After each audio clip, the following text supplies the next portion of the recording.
പ്രസംഗ മത്സരങ്ങളിലും പരിപാടികളിലും ചെറുപ്പകാലത്ത് തന്നെ ഒരുമിച്ച് വ്യത്യസ്ത പാർട്ടികളിലായി പോയിട്ടുള്ളതാണ്. ഞങ്ങൾ മാവേലിക്കരക്കാരാണ്. അതുകൊണ്ട് തന്നെ അദ്ദേഹത്തിൻ്റെ കുടുംബവും എൻ്റെ കുടുംബവും തമ്മിലൊക്കെ പരസ്പരം അറിയാവുന്നതാണ്, പരസ്പരം ബന്ധപ്പെട്ട് പ്രവർത്തിക്കുന്നവരാണ്. ഒരു യഥാർത്ഥ കമ്മ്യൂണിസ്റ്റിനെ നിങ്ങൾക്ക് കാണണമെങ്കിൽ അത് ജി സുധാകരനിൽ കാണാൻ കഴിയുന്നതാണ്. തൻ്റെ വ്യക്തി ജീവിതത്തിലും പൊതുജീവിതത്തിലും മൂല്യങ്ങൾ ഉയർത്തിപ്പിടിച്ചുകൊണ്ട് പ്രവർത്തിച്ചിട്ടുള്ള ഒരു വ്യക്തിയാണ് ശ്രീ ജി സുധാകരൻ. അദ്ദേഹം രണ്ട് തവണ മന്ത്രിയായപ്പോഴും 4 തവണ MLA ആയപ്പോഴുമെല്ലാം ആ മൂല്യങ്ങൾ ഉയർത്തിപ്പിടിച്ച് പ്രവർത്തിച്ച വ്യക്തിയാണ്. പൊതുമരാമത്ത് മന്ത്രിയായിരുന്ന കാലത്ത് 140 MLAമാർക്ക് ഒരുപോലെയാണ് PWD ഫണ്ട് അദ്ദേഹം നൽകിയത്. ഇന്നിപ്പോൾ അങ്ങനെ അല്ലല്ലോ. ആ ജനാധിപത്യ മര്യാദ എല്ലാ കാലത്തും ശ്രീ ജി സുധാകരൻ കാണിച്ചു എന്നുള്ളത് സത്യമാണ്. അഴിമതിക്കെതിരെ ഏറ്റവും നല്ല പോരാട്ടം നടത്തിയ ഒരു പൊതുപ്രവർത്തകൻ എന്ന നിലയിൽ ജനങ്ങൾക്ക് സ്വീകാര്യനായ വ്യക്തിയാണ്. വ്യക്തിപരമായി രാഷ്ട്രീയ അഭിപ്രായ വ്യത്യാസങ്ങളുള്ള കാലത്തും വ്യക്തിപരമായി നല്ല ബന്ധം ഞങ്ങളുമായിട്ടൊക്കെ ആലപ്പുഴ ജില്ലയിൽ കാത്തു സൂക്ഷിച്ച ഒരു വ്യക്തിയാണ് അദ്ദേഹം. ഏതായാലും അദ്ദേഹത്തോട് പാർട്ടി ചെയ്തത് വലിയ കടുത്ത അനീതിയാണ്. കഴിഞ്ഞ കുറേ നാളുകളായി അദ്ദേഹത്തെ രാഷ്ട്രീയ ശത്രുക്കളോട് പോലും ചെയ്യാൻ പാടില്ലാത്ത കാര്യമാണ് ആലപ്പുഴ ജില്ലയിലെ പാർട്ടി നേതൃത്വം അദ്ദേഹത്തോട് ചെയ്തുകൊണ്ടിരുന്നത്. അദ്ദേഹത്തിൻ്റെ ഏറ്റവും വലിയ ദുഃഖം അദ്ദേഹത്തെ വളരെ മോശമായും അദ്ദേഹത്തിൻ്റെ പിതാവിനെ മോശമായും ചിത്രീകരിച്ച ആളുകളുടെ പേരിൽ പോലും നടപടിയെടുത്തില്ല. ഞാൻ അദ്ദേഹത്തെ ആശുപത്രിയിൽ പരിക്കേറ്റ് അദ്ദേഹം ആശുപത്രിയിൽ കഴിഞ്ഞ് പരുമല ആശുപത്രിയിൽ പോയപ്പോൾ ഞാൻ പോയി കണ്ടപ്പോഴാണ് എന്നോടിത് പറഞ്ഞത്. കഴിഞ്ഞ കുറേ നാളുകളായി ഏതാണ്ട് 5 വർഷത്തിലധികമായി അദ്ദേഹത്തെ പാർട്ടി സഖാക്കൾ വേട്ടയാടുകയായിരുന്നു എന്നുള്ള സത്യമാണ്.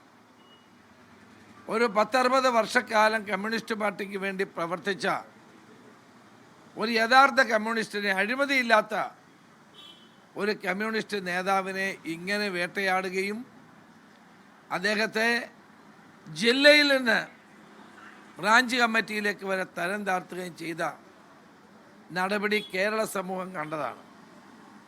ഞങ്ങൾക്ക് അദ്ദേഹമായിട്ടൊക്കെ വളരെ വർഷങ്ങളുടെ വ്യക്തിബന്ധങ്ങളുണ്ട്. വ്യത്യസ്തമായ രാഷ്ട്രീയ പാർട്ടികളാണെങ്കിലും ആ വ്യക്തിബന്ധം കാത്തു സൂക്ഷിക്കുമായിരുന്നു. ആലപ്പുഴ ജില്ലയിൽ അദ്ദേഹം പൊതുമരാമത്ത് മന്ത്രിയായിരുന്നപ്പോൾ അദ്ദേഹം നടത്തിയ വികസന പ്രവർത്തനങ്ങളൊക്കെയാണ് ഇപ്പോൾ മുഖ്യമന്ത്രി ഉദ്ഘാടനം ചെയ്യുക. അതിന് അദ്ദേഹത്തെ വിളിച്ചു പോലും ഇല്ല എന്നാണ് എനിക്ക് മനസ്സിലാക്കാൻ കഴിഞ്ഞത്.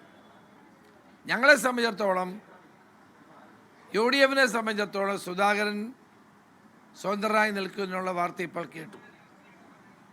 പക്ഷെ അത് ആ കാര്യത്തിൽ എന്ത് വേണമെന്നുള്ളത് പാർട്ടിയും UDFും ആലോചിച്ച് നിലപാട് സ്വീകരിക്കേണ്ട കാര്യമാണ്. അത് പാർട്ടി നേതൃത്വവും UDF നേതൃത്വവും കൂട്ടായി ചർച്ച ചെയ്ത് ആ കാര്യത്തിൽ തീരുമാനമെടുക്കും. അദ്ദേഹത്തെ പോലൊരു പൊതുപ്രവർത്തകൻ നിയമസഭയിൽ വരേണ്ടത് നല്ല കാര്യമാണെന്നാണ് എൻ്റെ വ്യക്തിപരമായ അഭിപ്രായം. തീർച്ചയായും നമ്മുടെ പാർലമെൻ്ററി ജനാധിപത്യത്തിനും ഉന്നതമായ ജനാധിപത്യ മൂല്യങ്ങൾ സംരക്ഷിക്കുന്നതിനും അദ്ദേഹത്തിൻ്റെ സാന്നിധ്യം നല്ലതാണെന്നാണ് എൻ്റെ വ്യക്തിപരമായ അഭിപ്രായം. പക്ഷെ പാർട്ടിയോ മുന്നണി എന്ത് തീരുമാനിക്കണം എന്നുള്ളത് ഞങ്ങൾ ചർച്ച ചെയ്ത് തീരുമാനിക്കും.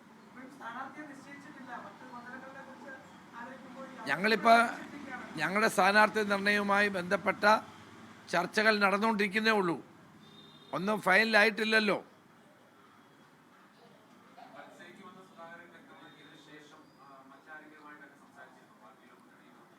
ഇല്ല, നമ്മൾ നിങ്ങളെ കേട്ടപ്പോൾ തന്നെയല്ല ഇപ്പം ഞങ്ങളും കേട്ടത്. അപ്പോൾ പാർട്ടിയും മുന്നണിയും കൂടി ആലോചിച്ച് അക്കാര്യത്തിൽ തീരുമാനമെടുക്കും. പെട്ടെന്നൊരു പ്രതികരണം അതിൽ നടത്താൻ സാധ്യമല്ല. കാരണം അദ്ദേഹം സ്വതന്ത്രനായി മത്സരിക്കുമെന്ന് പ്രഖ്യാപിച്ചു കഴിഞ്ഞു. അപ്പോൾ അതേ സംബന്ധിച്ച് എന്തെങ്കിലും അഭിപ്രായം പറയുന്നതിന് മുമ്പ് ഞങ്ങൾ പാർട്ടി നേതാക്കന്മാരുമായൊക്കെ കൂടി ആലോചിക്കണ്ടേ? പിന്നെ മുന്നണിയാണ്, UDFിനകത്ത് അതിനെപ്പറ്റി ചർച്ച വേണ്ടേ? എന്നിട്ട് വേണ്ടേ തീരുമാനിക്കാൻ.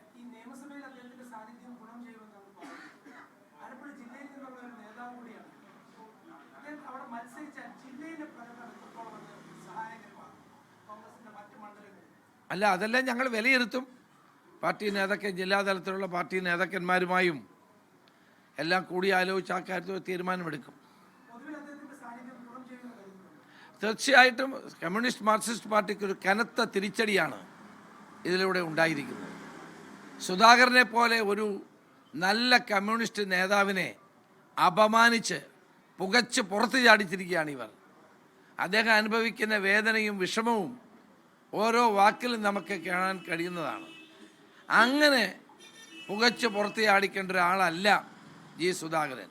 അദ്ദേഹത്തിൻ്റെ കുടുംബം രക്തസാക്ഷി കുടുംബമാണ്, CPMൻ്റെ രക്തസാക്ഷി കുടുംബമാണ്. ആ രക്തസാക്ഷി കുടുംബത്തിലുള്ള ഒരു വ്യക്തിയെ അപമാനിച്ച് ആക്ഷേപിച്ച് പുകച്ച് പുറത്ത് ചാടിച്ചത് കമ്മ്യൂണിസ്റ്റ് പാർട്ടിയുടെ ഏറ്റവും വലിയ കനത്ത വഞ്ചനയാണ് എന്നാണ് എനിക്ക് പറയാനുള്ളത്.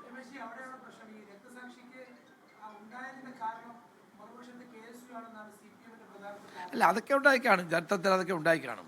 പക്ഷെ അദ്ദേഹത്തോട് ചെയ്ത അനീതി, അദ്ദേഹം 60-65 വർഷമായി പാർട്ടിക്ക് വേണ്ടി പ്രവർത്തിച്ച ഒരു വ്യക്തി എല്ലാം ത്യജിക്കാൻ തയ്യാറായി മുന്നോട്ട് വരുമ്പോൾ അതിൻ്റെ പിന്നിൽ എത്രമാത്രം മനോവേദന അദ്ദേഹത്തിന് ഉണ്ടായി കാണുമെന്ന് നമ്മളെല്ലാം ആലോചിക്കണം. കേരളം ആലോചിക്കേണ്ട കാര്യമാണ്. അദ്ദേഹത്തെ ഒരു പൊതുപ്രവർത്തകനെ ഇങ്ങനെ ഒരു യഥാർത്ഥ കമ്മ്യൂണിസ്റ്റായ അദ്ദേഹത്തെ ഇങ്ങനെ അപമാനിക്കാൻ പാടില്ലായിരുന്നു, ആക്ഷേപിക്കാൻ പാടില്ലായിരുന്നു എന്നാണ് എനിക്ക് പറയാം. ലോകത്തെവിടെയായാലും ഏത് സമയത്തും 24 വാർത്തകളും ഓഗ്മെന്റഡ് റിയാലിറ്റി പാക്കേജുകളും എക്സ്പ്ലെയിനറുകളും വിശദമായി കാണാൻ ഞങ്ങളുടെ യൂട്യൂബ് ചാനൽ നിങ്ങൾക്ക് സബ്സ്ക്രൈബ് ചെയ്യാം.